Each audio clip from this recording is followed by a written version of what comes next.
shqiptarët kudo në çdo cep të botës po votojnë. Sigurisht që bashkë me zarfat e tyre, ku kanë fletë të votimit të tyre, me sa duket, ato po sjellin atë që do jetë dhe do quhet rotacioni i madh i 2025-s, me votën e tyre në fakt po takohen me ndërgjegjen e tyre, por në të njëjtën kohë ato kanë mundësi që t'i japin regjimit i cili përjashtoi, edhe i dëbojnë nga vendi në një mënyrë shumë civile dhe fort politike. Më këtë rast unë dua të falenderoj secilin prej tyre për mbështetjen, për votën, për angazhimin, duke i kërkuar dhe një sakrifisë të fundit. E kam bërë edhe dje, do e bëj edhe sot dhe do e bëj vazhdimisht, për sa kohë që gjatë kësaj periudhe ato kanë hasur probleme të ndryshme. Pavarësisht se DHL-ja ka për detyrë, pasi ato të votojnë, që të shkojnë dhe të marrin zarfin e votimit,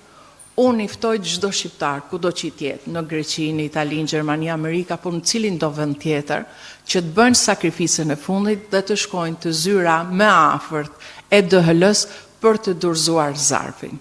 Siç e keni transmetuar dhe ju, dhe jo falenderoj për këtë, ka pasur disa problematika. Një ndër problematikat është mos shkuarja në adresën përkatëse për të tërhequr zarfin siç është marrëveshja.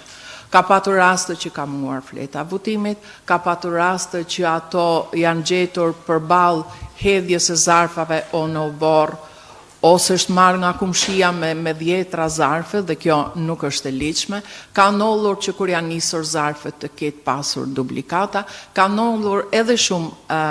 proceset e tjera, ndaj dhe unë këtu jam së bashku me juristin.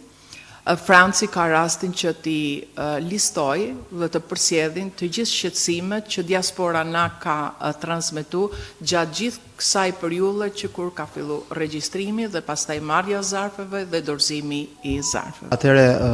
si përfaqësues i Partisë Demokratike dhe i koalicionit Aleanca për Shqipëri Madhështore në Komisionin Qendror të Zgjedhjeve, ne kemi rënë dijeni të shumë rasteve problematike dhe shqetësimeve në lidhje me votën e diasporës. Që ditën e parë kur filloi procesi i përpunimit të materialeve zgjedhore dhe dërgimit të tyre nga stadiumi Feti Borova që është vënë dispozicion për KQZ-n për përgatitjen e këtij procesi, pati raste që unë dua ta theksoj nuk ishin raste sporadike, por probleme me zarfat, me zarfin A, me zarfin B, që ju e keni pasqyruar në raste të tilla, por problemi më i madh ka qenë me adresat. Vetëm për qarkun Tiranë ka patur mbi 1000 raste adresat të shënuara gabim në sistemin PER dhe ndryshe dilni pastaj kur bëj fjalë për dërgimin e materialit nga DHL-ja. Këto raste që ne i kërkuam dona zyrtare KQZ-s, reflektohen dhe tashmë, sepse një pjesë e këtyre zgjedhësve në diasporë kanë të vështirë për ta tërhequr zarfin në momentin që ka gabim adrese apo ka gabim në numrin e telefonit apo në prefiksin përkatës. Tipologjia e problemeve tashmë është e gjithanshme. Unë do të thosha që problemi më shqetësues është ai që ka të bëjë me Greqinë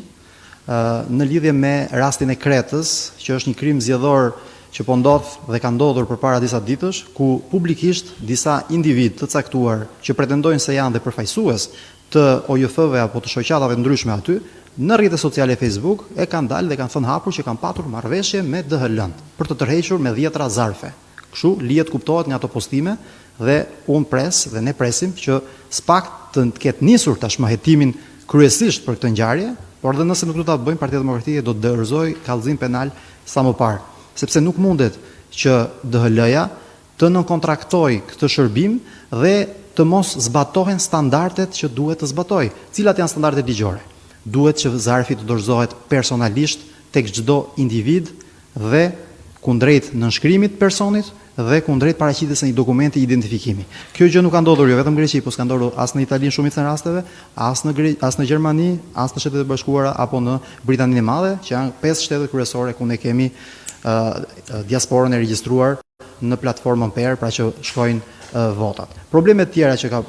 ka, patjetër që janë raste që ku ka shkuar zarfi pa fletë votimi brenda.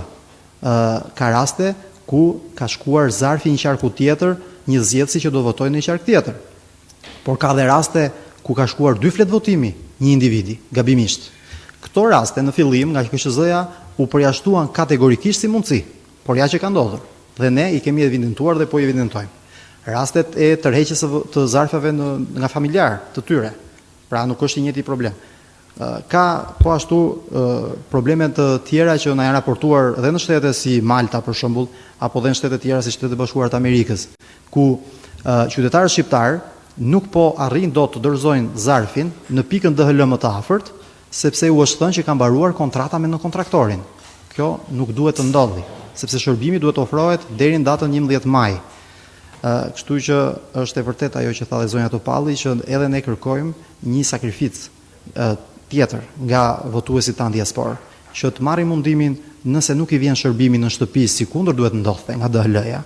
të shkojnë në pikën DHL më të afërt për ta tërhequr zarfin nëse nuk e kanë bërë akoma, për të votuar sa më shpejt dhe për ta rikthyer në pikën DHL më të afërt në mënyrë që vota e tyre të vijë në territorin e Shqipërisë deri në datën 11 maj. Mbas kësaj date nuk do të llogaritet dot. Shfrytëzoj rastin për t'i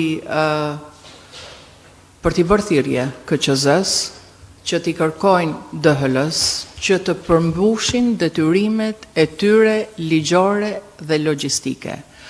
Thyrja afateve dhe standardeve të vendosura në ligj është një cënim i rënd i votës të shqiptarëve që jetojnë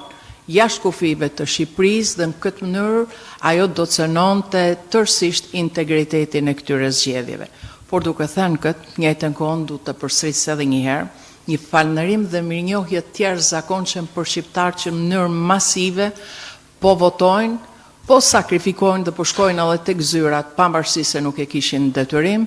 dhe me votën e tyre, me zarfin e tyre që po sjedhin në Shqipëri, sigurisht me sa duket ato do përmbysin regjimin që i përjashtoi nga vendi i tyre dhe i dëboi nga vendi i tyre. Ndoshta janë dy momentet kyçe që do bëjnë ndryshimin e madh, diaspora e para dhe e dyta gratë, të cilat nuk pranojnë kurrë që baballarëve, babait të fëmijëve të tyre, t'i thonë qeros, t'i thonë qyryk, e tjerë, sepse i bie që fëmijët të tyre për shkak të ADN-s të jenë të tillë. Ne i shohim me pozitivitet në fakt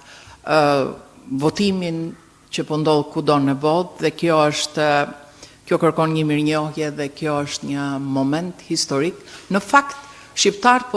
po votojnë në një akt të fortë drejtësie, në një akt historik për t'ia rikthyer dëbimin që i kanë bërë shqiptarëve, 1 milion shqiptarëve gjatë 12.000 viteve, jo si proces e emigrimit, po si një proces që ik prej nocionit të emigracionit dhe të emigrimit, por si një koncept që ka të bëjë gati me një spastrim etnik. Në qoftë se ne nuk do ndalojmë emigrimin dhe dëbimin e shqiptarëve, në një periudhë shumë të shkurtë kohore, ne do kthehemi si azili më i madh i të mushuarve që mund të ekzistojnë në botë. Dhe ne, sigurisht, ne shqiptarët brenda kufive të Shqipërisë, po ato që janë jashtë kufive të Shqipërisë, nuk mund të lejojmë kurrë që të humbim vendin dhe kombin tonë për shkak të cinizmit, të arrogancës apo të frikës që dikush ka për të lëshuar pushtetin. Detyra ime ka qenë krejt tjetër, ndërkohë që Partia Demokratike e ka sqaruar dhe s'ka asgjë më shumë. Në vlerësimin e një fuqie elektorale të jashtëzakonshme që pala tjetër nuk e kishte imagjinuar që mund t'i kthehet tërësisht kundra pushtetit aktual, shfrytëzoj rastin për ndërhyrjen tuaj dhe ju falënderoj që të ftoj, t'i bëj thirrje çdo shqiptari që është jashtë kufive të Shqipërisë, që të mos pranojnë të bëjnë me video apo të fotografojnë votën e tyre që i kërkohet përmes një presioni që i bëhet familjarëve të tyre brenda administratës. Dhe nuk është rasti se ky presion është i jashtëzakonshëm dhe nuk është rasti që edhe në raportin e dieshëm të ODIHR OSBE-s përmendet përdorimi aseteve publike në përmasa të palejueshme, të tmerrshme në fakt, apo përdorimi i administratës përmes një presioni dhe një arrogancë që s'ka ndodhur kurrë në 3 dekada, përdorimi i parave edhe nga pushteti lokal edhe për të quar autobuza, edhe për të zhvilluar aktivitete, pra nuk ka dyshim që pala tjetër po përdor mjetet të paligjshme, të dënueshme, të papranueshme jashtë gjithë standardeve të zgjedhjeve, por pavarësisht parasë të tyre, forcës tyre, përdorimit të aseteve, përdorimit të administratës, me sa duket diaspora dhe shqiptarët brenda Shqipërisë e kanë në ndërgjegjën e tyre të qartë se çfarë duhet të bëjnë me 11 maj dhe votimi numrit 1 është gjëja më e bukur që mund të shohim me 11 maj.